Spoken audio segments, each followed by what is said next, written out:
Hello बच्चों, आप सभी को नमस्कार। चलिए आज हम कक्षा 9वीं विज्ञान अध्याय 6 जीवन में जीवन की मौलिक इकाई कोशिका, इसको हमने स्टार्ट कर लिया था। आज उसे कंटिन्यू लेकर चलते हैं। आइए कुछ कोशिकाओं के बारे में देखते हैं। शरीर में विभिन्न प्रकार की कोशिकाएं पाई जाती है।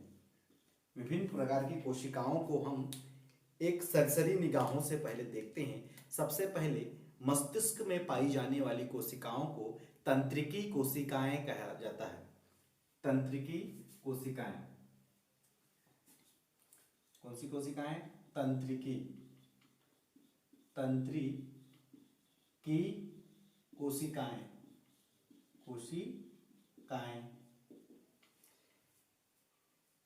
पेशियों में मसल्स, ये पेशियों में जो कोशिकाएं पाई जाती हैं इन्हें पेशी कोशिकाएं कही जाती हैं। पेशी कोशिकाएं।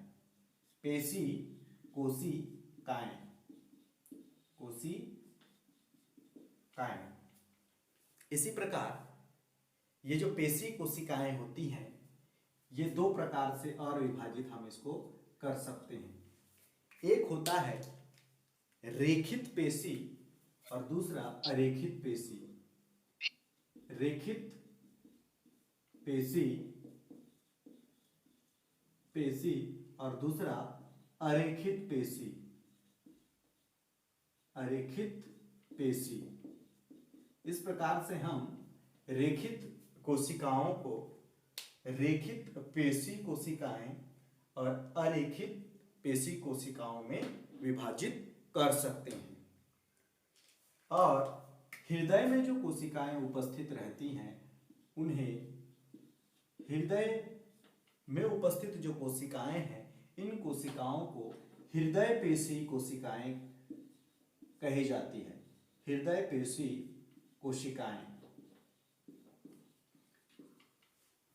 इसी प्रकार हड्डियों के बीच में यानी कि अस्थियों में पाए जाने वाली जो कोशिकाएं होती हैं, इन कोशिकाओं को अस्थि कोशिकाएं कही जाती हैं। कौन सी कोशिकाएं? अस्थि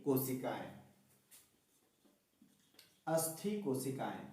हड्डियों में अस्थियों में पाई जाने वाली कोशिकाओं को हम अस्थि कोशिकाएं कहते हैं।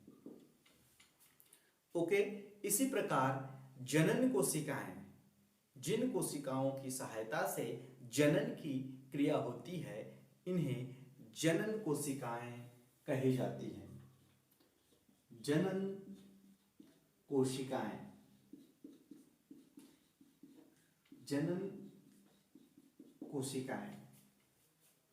इसी प्रकार हमारे रक्त में पाए जाने वाली जो कोशिकाएं होती हैं, इन कोशिकाओं को हम रक्त कोशिकाएं कहते हैं। रक्त कोशिकाएं।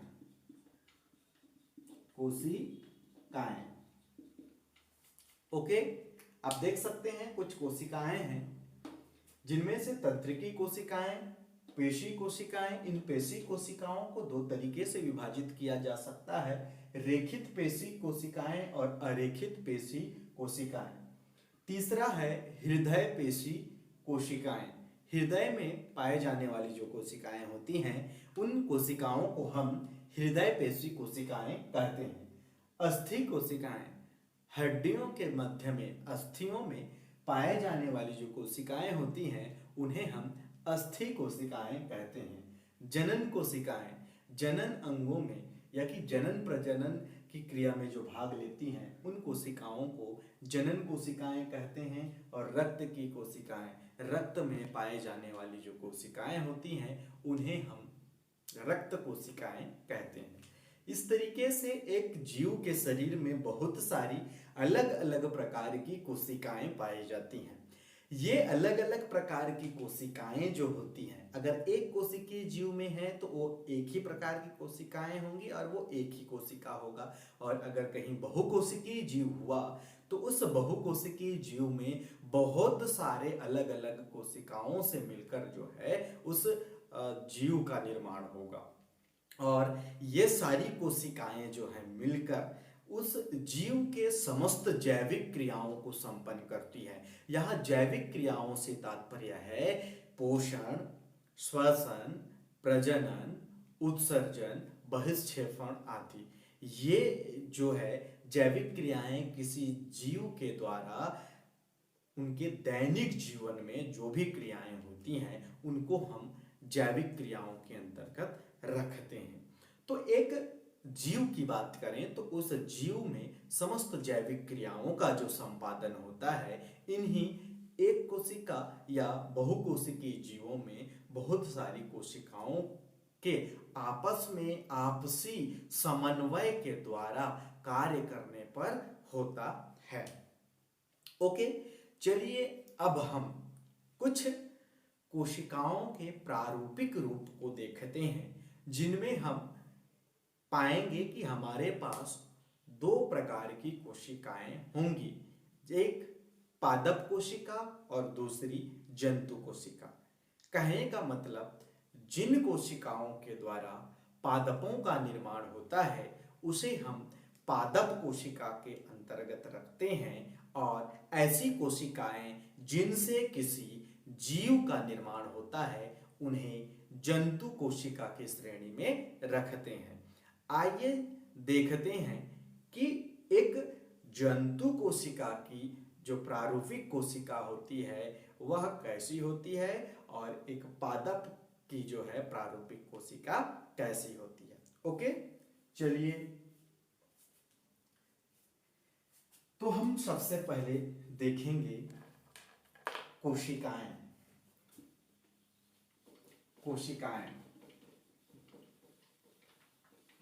जिनमें मैं पादप कोशिका को पहले लेता हूं।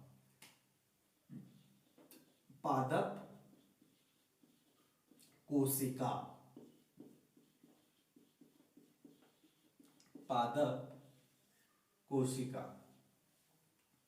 एक प्रारूपिक पादप कोशिका जो होती है जिसे मैं ड्रा करने जा रहा हूं, आपको इसे अच्छी तरीके से बनाना सीखना है क्योंकि साइंस के विद्यार्थियों को डायग्राम अच्छे से बनाने आना चाहिए। चलिए हम शुरू करते हैं। इस तरीके से आप बनाएंगे, बहुत ही सरल है इसे बनाना। ऐसा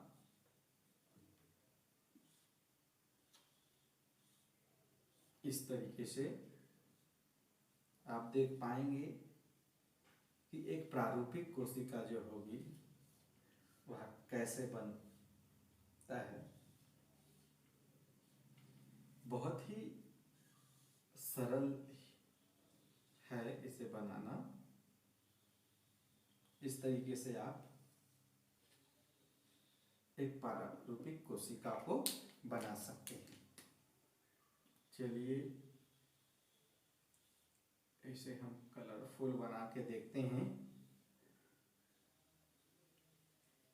इस तरीके से बहुत ही आसान है, आप इसे घर में प्रैक्टिस करेंगे और जो है यह कोशिका आपसे आसानी से बन जाएगा। बिना प्रयास के कुछ भी नहीं होगा। अभ्यास आपको सतत करनी है। इस तरीके से आप चित्र बनाना सीखेंगे, डायग्राम बनाना सीखेंगे। साफ सुथरा होना चाहिए डायग्राम। ओके, अब हम यहाँ पर एक संरचना बनाते हैं। क्या है अपन इसको बताएंगे बाद में। इस तरीके से फिर इस तरीके से फिर यहाँ पे ऐसी संरचनाएं इस तरीके से संरचनाएं जो है आपको बनाने आनी चाहिए। और इन संरचनाओं को आप ऐसे ऐसे डॉट डॉट डॉट डॉट से कर सकते हैं। फिर ऐसी ऐसी ऐसी ऐसी ये पूरा इस तरीके से हेलो आपको इस तरीके से जी, जी हेलो हाँ जी हेलो हाँ जी बोलिए। ऑनलाइन चला रहे हैं कि वीडियो चला रहे हैं? ऑनलाइन चल रहा है। ऑनलाइन चल रहा है ना? ऑनलाइन चल रहा है। ठीक ठीक ठीक, ओके। ठीक। तो इस तरीके से आप बना सकते हैं हमारे पास। चलो अब इनका नामकरण करते हैं, देखते हैं क्या क्या चीजें होंगी। ये जो सबसे ऊपर में है, यह जो होती है ये मोटी परत, यह मोटी परत जो है इसे हम कोशिका भित्ति कहते हैं। ये है सबसे मोटी परत जो कि कोशिका भित्ति है, कोशिका भित्ति, यह कोशिका भित्ति है। और यह कोशिका भित्ति जो होता है वह सेल्यूलोज की बनी होती है। किससे बनी होती है? Cellulose, cellulose. यह कोशिका भित्ति सेल्यूलोज की बनी होती है। सबसे बाहरी जो मोटा परत है, लो ऐसे कर दे रहा हूं, ये सबसे बाहरी जो मोटा परत है यह सेल्यूलोज की बनी होती है और यह कोशिका भित्ति है। ओके, ये जो है मोटी परत जो दिख रही है आपको, यह एक कोशिका भित्ति है। उसके बाद यह संरचना जो दिख रहा है आपको, यह एक संरचना दिख रहा है, यह है माइटोकांड्रिया, माइटोकांड्रिया, कांड्रिया। माइटोकांड्रिया जो है यह एक कोशिका के अंदर ऊर्जा को संचित करके रखता है। माइटोकांड्रिया कोशिका के अंदर ऊर्जा को संचित करके रखता है। क्योंकि यह ऊर्जा को संचित करके रखता है इसीलिए इसे कोशिका का पावर हाउस कहते हैं। कोशिका का पावर हाउस, पावर हाउस कहा जाता है। क्यों कहा जाता है? क्योंकि कोशिका की समस्त ऊर्जा का यह स्टोर करके रखता है और समय पड़ने पर उस ऊर्जा को देता है। इस तरीके से यह जो है संरचना जो दिख रहा है इसे कहते हैं गोल्जी काय या गोल्जी बॉडी, गाल्जी, गाल्जी काय, यह गाल्जी काय है। यह गाल्जी काय जो है यह आवश्यक पदार्थों को ट्रांसपोर्ट करने का काम करता है, अर्थात यह एक मालवाहक है। क्या कह सकते हैं इसे? मालवाहक। यह जो रेड संरचना दिख रहा है यह केंद्रक है। यह क्या है? केंद्रक है। केंद्रक जो है इस कोशिका के अंदर समस्त क्रियाओं का नियंत्रण करता है। इसको हम कंट्रोल रूम कह सकते हैं, है ना? आपको लिखना नहीं है, आप समझने के लिए। कंट्रोल रूम से होता क्या है? समस्त जितने भी कार्य होते हैं उनको कंट्रोल किया जाता है। वैसे ही केंद्रक जो है कोशिका के अंदर होने वाले कार्यों को कंट्रोल करने का काम करता है। अब हमारे पास यह जो संरचना दिख रहा है इस संरचना को कहा जाता है अंतः प्राद्रव्य जालिका। अंतः प्राद्रव्य, प्राद्रव्य जालिका, अंतः प्राद्रव्य जालिका। अंतः प्राद्रव्य जालिका जो होता है यह दो तरीके का होता है। कौन कौन सा? एक होता है चिकनी, चिकनी अंतः प्राद्रव्य जालिका, चिकनी अंतः प्राद्रव्य जालिका, चिकनी अंतः प्राद्रव्य जालिका। तथा दूसरा खुरदुरा,